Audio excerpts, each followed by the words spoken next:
男嘉宾田先生，38岁，来自四川个体；女嘉宾董女士，28岁，来自湖北，是一名销售。来，有请两位，有请。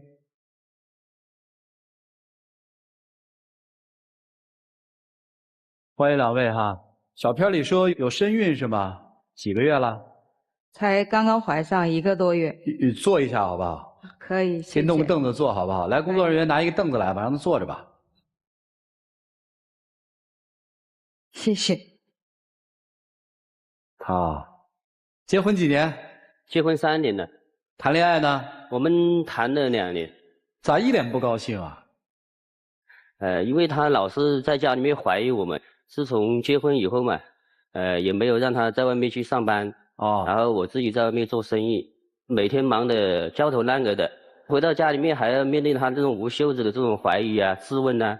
哦。就是问你在外面是不是又跟哪个女的在一起？有没有做对不起我的一些事情啊？有没有？没有啊。哦，没有就，怎么老这样啊？你觉得他嫌弃你啊？其实是我要来的。我觉得我跟他的生活是越来越复杂，越来越过不下去了的感觉。你说说是怎么个复杂法？我跟我老公从12年就认识了，在一个朋友聚会上认识的。当时他正在创业初期，那个时候虽然艰苦，但是他非常上进，懂得也比我多。因为我刚出社会嘛，我对他也是比较崇拜的。我觉得跟着他肯定会很幸福的，所以交往了2年多的时间，我们就顺其自然的结婚了。但是这2年来，他的生意稳定了以后，回家就越来越晚了。而且对我的关心也越来越少了。几点回家？都是12点以后。也不关心你了。对。你是在家里？在外面忙嘛，确实外面有时候陪客户聊天呐、吃饭呐、谈事情呐。因为你也知道，在外面有10几家店呐，有些很多客户要去维护啊。你做什么生意啊？服装生意。多少家店？有10几家吧。因为他工作生意比较稳定了以后，我就没有上班了嘛，我就觉得我在家里闲得慌啊。就经常给我找一些事儿做，然后别人请他就喝茶呀什么的，他就要请别人吃个饭，而且非得家里请，通常都是一个电话就打过来，晚上我们6点钟有10个人要过来吃饭，你赶紧去菜场买菜。每次这样都不跟我商量，像命令奴隶、命令那个保姆一样的。你觉得他不尊重是吧？对。每次在家里本来休息的好好的，还要顶着大太阳跑去菜市场。你知道10几个人的菜，大包小包的，他也不提前回来帮我个忙。你可以打的呀。那我好不容易弄到家里面，在厨房里面忙2、3个小时，你都不进来帮我一下嘞？请别人到家里面来，你自己把别人晾在一边，这样对别人感觉也不好啊。你再说，你这厨房里面要是忙不过来，你可以说一声呢，也可以帮忙啊，也不是说不帮忙。这个是经常吗？对呀。就是在你们家里面请客户是一个常态化的事儿，是这意思吧？就是隔几天就是这样，他就是客人走了以后，他也不帮我收拾啊，我每次都要一个人收拾到半夜才能够把它收拾干净，真的是很累很辛苦的。你也知道辛苦，我在外面我把朋友客户请到外面酒店里面去吃饭，你又不放心，你一个电话一个电话的再打过来，然后搞得我在朋友面前一点面子都没有。那至少朋友请回去，你要给人家介绍一下呀。你是不是就觉得我现在长胖了呀，形象不好，给你丢人的吗？他有一个朋友，我在厨房里面正在做饭嘛，他看我一个人在忙，他竟然跑过来问我是不是他们家保姆。你说当时作为一个老婆的话，被朋友取笑成保姆，你觉得我心情能好吗？你是怎么回答的呢？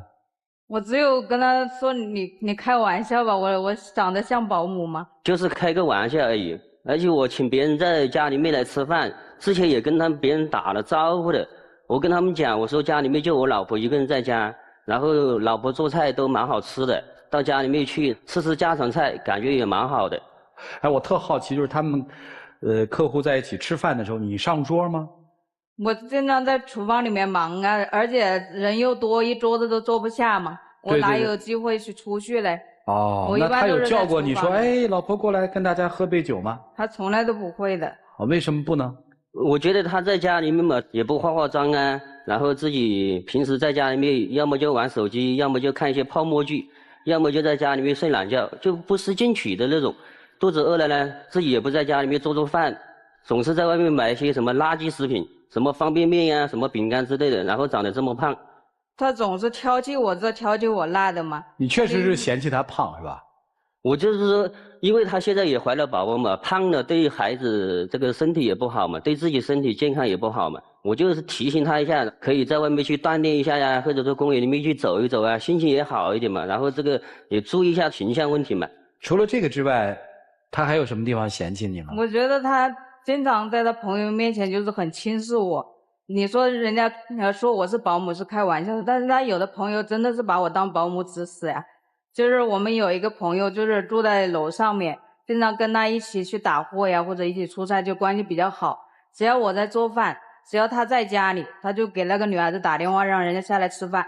有一次他又把那个女孩子叫下来了，我还在厨房里面忙，还在准备菜，他们两个在客厅里面玩手机啊，聊天啊，就让他们在外面等了20多分钟。那女孩子就蛮不耐烦的跑到厨房里面说：“你搞快一点的，大家下午都还有事儿嘞。”当时我就特别生气啊，他还帮着他朋友说话，说我甩脸色给别人看。在外人面前我不说你，说别人了，而且别人也是我们生意上的一些合作伙伴，要是把合作伙伴得罪了，我们以后生意怎么做啊？你就觉得你就是一天到晚在家里面闲着没事，然后就是小题大做的。就有时候他在家里面嘛，朋友来了他也不去招呼一下，就像上次一样的，我请个朋友到家里面去喝茶谈点事情，他本来是坐在那个客厅里面的嘛，看到别人进来以后，然后招呼也不打，起身就跑到房间里面去，把那个门摔得砰的一声，然后搞得有风嘛，搞得怪我嘛，搞得我那个朋友还觉得不欢迎他似的，我就觉得他老是跟我的朋友这种关系处不好的这种感觉。你们一谈2、3个小时，生意上的事我又听不懂，我坐在那里又很尴尬，我在房间里面就看个电视嘛，他又不耐烦了。当时是谁说结婚之后可以不工作的？我跟他讲的，我就说，因为这边生意结婚以后，我们那个店子生意也开始慢慢的稳定了嘛，然后我就说你回家去吧，我可以一个人承担，你就好好的把家里的家务操持好就行了。那在此之前他做什么呢？他也是在服装厂里面做那个设计工作。我学的专业是设计。我在这个问题上，我觉得还是蛮感动的，因为我当初创业的时候也是一无所有嘛，然后跟他认识的时候，他也把自己的工作那种专业也放弃掉了，然后跟着我一起去打拼，也经历了很多些风风雨雨。而且的话，家里面也反对我们这个关系嘛。谁反对？他父母。我爸妈就嫌我一无所有嘛，又是个外地人，就觉得好像他女儿跟着我很难有幸福一样的这种感觉啊。但是他还是顶着这股压力跟我在一起，所以说我还是觉得这种感情非常难得，蛮感动的嘛。那你现在这个，但是他所有的都变了呀。我在家里面看个电视，他都又要唠叨我。我也不是说唠叨你啊，我就是说你可以看看书啊，比如说你现在怀孕了，在家里面可以看一看一些关于小儿教育的有益的这种节目也蛮好的，总比你在家里面睡懒觉玩手机游戏好吧？那就我不感兴趣啊！你看谁在家里面不是怎么轻松怎么自在怎么做呗？你们结婚这2年来，女生就一直在家里过着这样的日子是吧？因为之前嘛。之前他工作稳定了以后都没让我上班的，我知道。但是最近我们争吵太多了，我就自己出去找了一份销售工作，自己做自己的事情。你现在自己做事情了？对。他在外面找工作我也不是很赞同，因为家里面也不缺这个钱。如果说他在家里面确实闲得慌的话，也可以到我公司里面去帮帮忙啊，照顾一下生意啊，也蛮好的嘛。你跟他聊过这个？我跟他聊过，但是他就是不听。那他的公司里面的财务什么都有人分工都很明细啊，我插不进去啊，我就觉得自己在外面做的事儿，自己喜欢就行了，自己开心就行了嘛。再说现在也有宝宝了，肯定心情更重要了。开心吗？还可以吧，还可以。至少在家里面老是跟他争来争去的。那为什么争呢？就是一些小杂事儿嘛，就比如看电视，他说我是破罐子破摔不思进取啊。有天早上我就是没来得及做早餐，他又唠叨了，说天天冷锅冷灶的，你是不是又想在外面买着吃啊？看你都肥成这样了。他说话真的是很伤人。我这个事情我当时也跟你道歉了，只是当时我确实早上有事情要提前走，然后我还跟你说，我说你早上早一点起来，然后做点早餐，我吃了就出去办点事。但是他第2天早上起来，他还是在那睡懒觉。当时我就有点生气嘛，就说了他2句。您这马上要当爹了，你高兴吗？我感觉他不是就很现在就高兴啊感觉自己在外面又忙又累，然后每次回到家里面都想休息一下、放松一下。但是面对他这种无休的这种怀疑和猜忌，我就觉得自己也蛮累的，我心很累。问你的是，马上你要当爹了，你高兴吗？高兴啊，肯定高兴了。没看出来你高兴啊？他本来就是啊，什么你高一切兴吗？因为宝宝是意外来的，我肯定还是想要这个宝宝的嘛。但是看他现在这个态度，就是不在你们的计划里是吗？对这哦种婚姻，我也觉得真的很辛苦，对我每天嫌弃这嫌弃那的，真的有的时候心里很憔悴。你是从什么时候开始觉得他嫌弃你？大概1年前左右吧，那你跟他聊过吗？没机会聊呀，因为他每天都回得很晚，他每次回来打电话一打2个小时，要不然就是玩手机，我跟他说什么他都爱理不理的，我就觉得他态度越来越冷淡了。有一次他组织黄山旅游嘛，包的大巴，然后他又把我一个人丢到后面，他又跟一个漂亮的女客户坐在前面有说有笑的，照顾人家吃的，照顾人家喝的，就感觉我像是透明的一样的，我这老婆都不知道这地位在哪里，所以人家旁边的人都说你怎么感觉他们2个像夫妻一样的。我就觉得你太猜忌了。那是组织客户出去旅游，20多个人在一个大巴上面，他作为我另外一半，我觉得他应该也可以出来分担一下嘛。忙前忙后的都是我一个人，他坐在后面动也不动的，我就觉得他不但不帮我的忙，反而还挑我的毛病。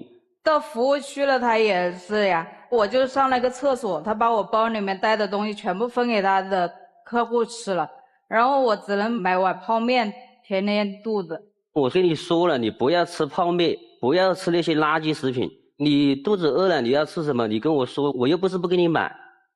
反正我就觉得你现在越来越不在乎我，越来越冷淡了嘛。他说他那会儿认识你的时候是大学刚毕业，对吧？当时这个女生吸引你的是什么？我就觉得她心地善良嘛，然后也善解人意啊，很温柔体贴的那种。而且最难得的就是我在创业早期的时候一无所有，然后还选择跟着我。现在10几家店，有15、16家吧。假如说在婚姻和15、16家店，你要做一个选择，让你关掉14家，留1家店，才能挽回这个婚姻，你会关店吗？会啊，他没什么好啊，你为什么为他要放弃14间店呢？因为我觉得还是那句话嘛，因为当初创业的时候一无所有，我就想想非常。你很感激他是吧？对，我很感谢他。因为我也是一个外地人，在外面打拼也不容易，一无所有，在我一无所有的时候能够选择跟着我，而且还义无反顾的嫁给我，我就觉得这份感情非常的真挚。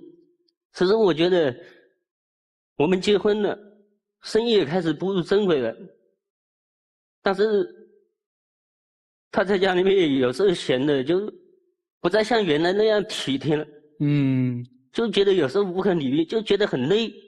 我刚开始你不让我上班，在家里闲着无聊，现在我都出去上班了，你又有意见了，我到底该怎么做你才满意呢？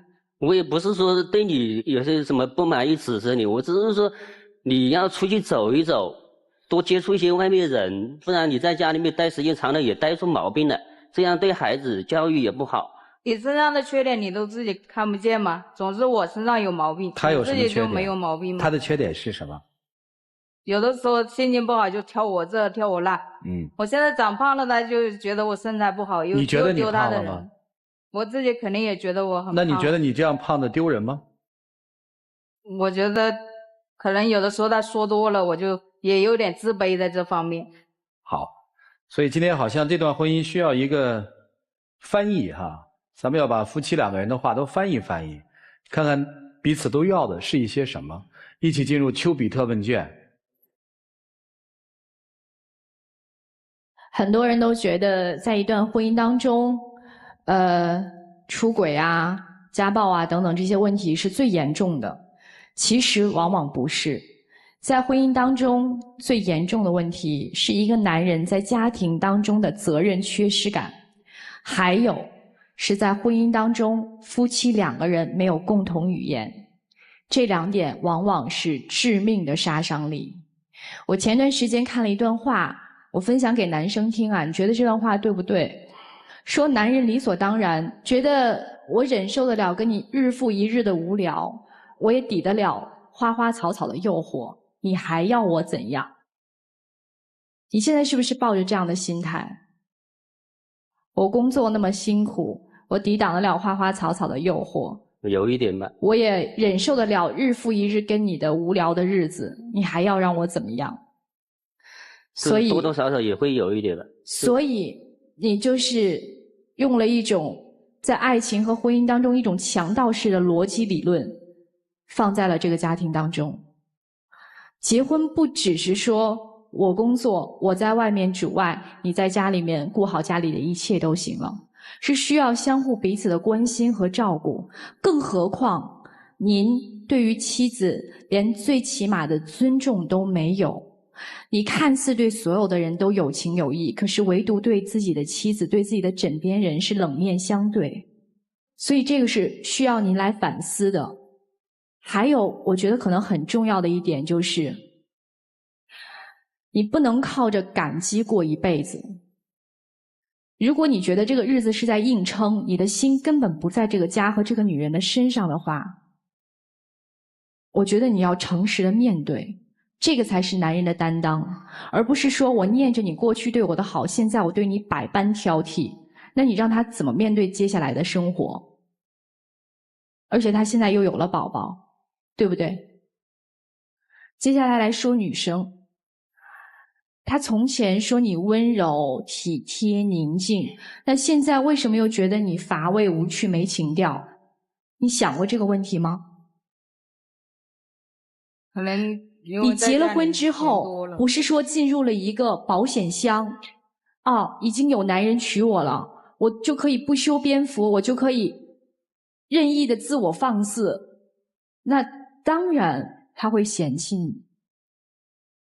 不能懒惰，不能觉得反正我结了婚了，我在家就穿着睡衣，我也不用把自己打扮得美美的漂亮，我也不用节制自己的身材。女人为什么每天都在活在要减肥、要健身的这样的自我斗争当中呀？那是为了获得一个更好的自己，这样的生活才有意义。找回自己，才能找回婚姻当中缺失的那部分东西。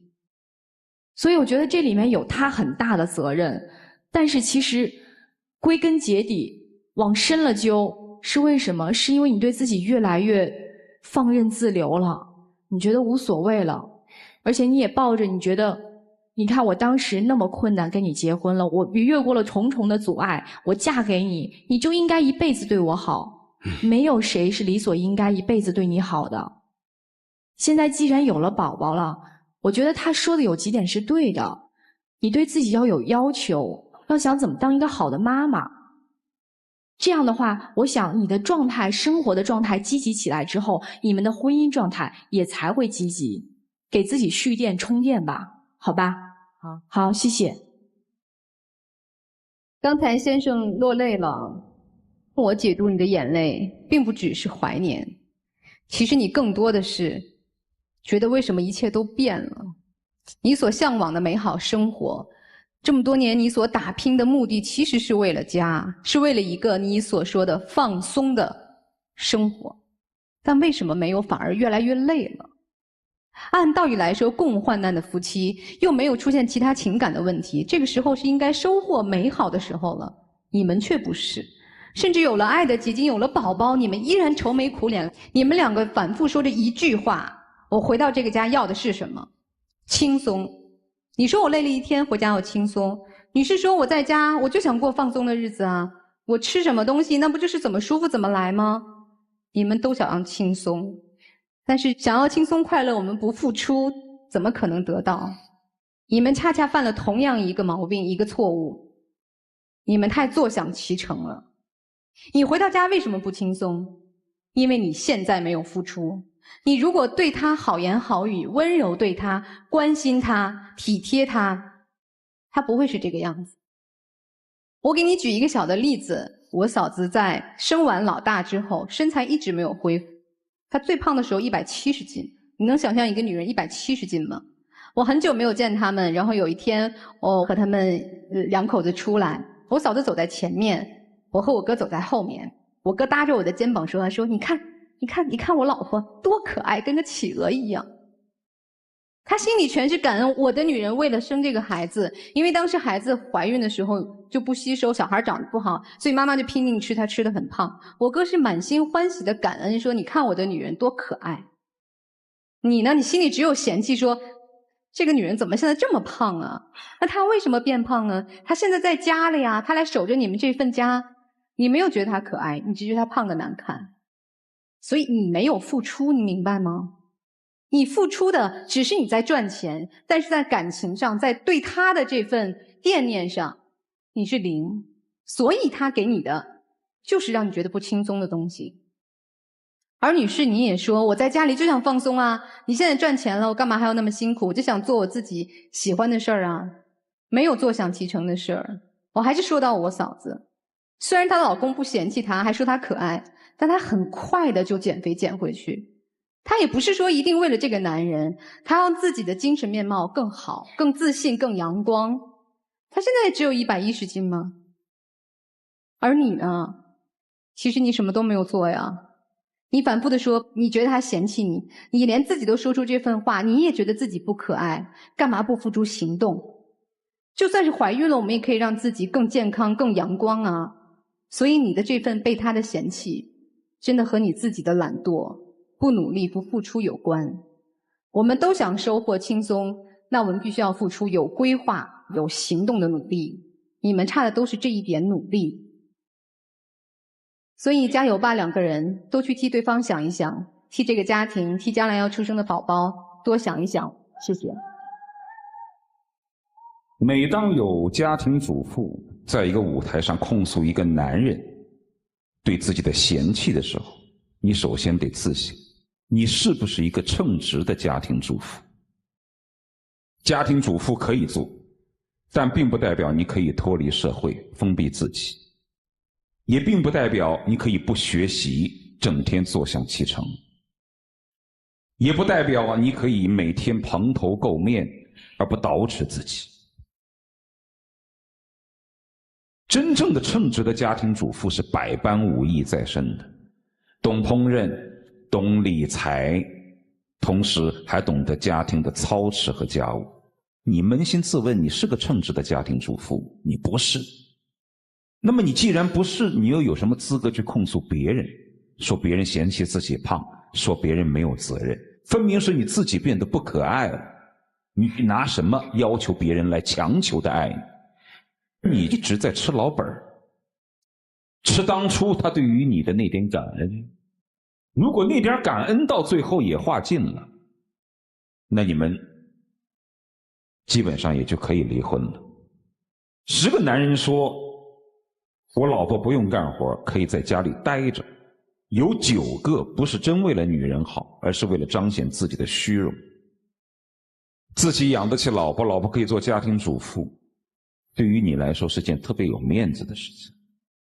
但是我想说的是，如果你真的爱一个人，不是把他搁在那儿，用自己的爱把他包裹起来，包裹久了，迟早有一天他会变成你自己最不喜欢的那个样子，就是这个样子。真正爱一个人，不是把他搁着，而是要让他像被子一样，时不时的拿出来晒一晒，拍一拍，让他跟你共同的前进。2个人在赛跑的过程当中，你总是说亲爱的，你坐这儿等我，我跑完1圈就回来，咱们一起走，这太容易了。但是如果你要带着他一起跑，不断的去鼓励他，牵引着他，那就比较难。你说呢？对，搁一个女人在家里太容易了，扔几个钱就可以了。但是如果你要鼓励她每天有朝气一样的生活，你不光是要付出钱，你还要付出更多的精力，带她去跑跑步，或者是去旅游，这才是内心真正的关爱。所以说，对于女生说，你要让自己变得可爱起来，别人才能真正的爱你。而对于男生来说，爱一个人，请带着他一起跑。只有2个人齐头并进，共同都焕发生活的色彩，才能够彼此吸引的。就这样。你听懂没？听明白。你也听懂了？啊，听懂就行了。老师已经都给你们翻译完了，个人想着个人的努力吧，一起进入那几天喝古方红糖，真情60年。我就觉得我们从认识到谈恋爱到结婚到现在，想当初你在我一无所有的时候，仍然能够选择跟我在一起，而且家里面那么反对，你都没有任何的这种犹豫。只是我们结婚以后，可能有些事情确实在我这方面可能做得不够好，陪你的时间少了一些。然后有时候说话可能确实让你很伤心嘛，我以后一定会改。我希望我们以后能够好好的过日子。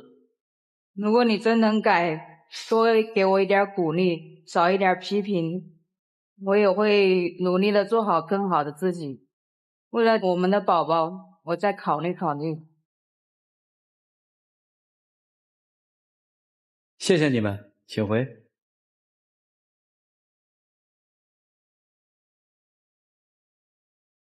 来，请关门。电视机前的请开门。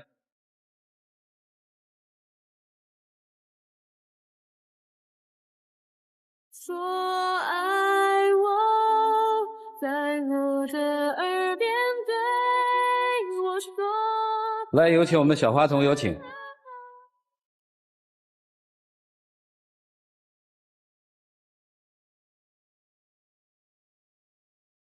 期的浪漫时刻，各位请见证。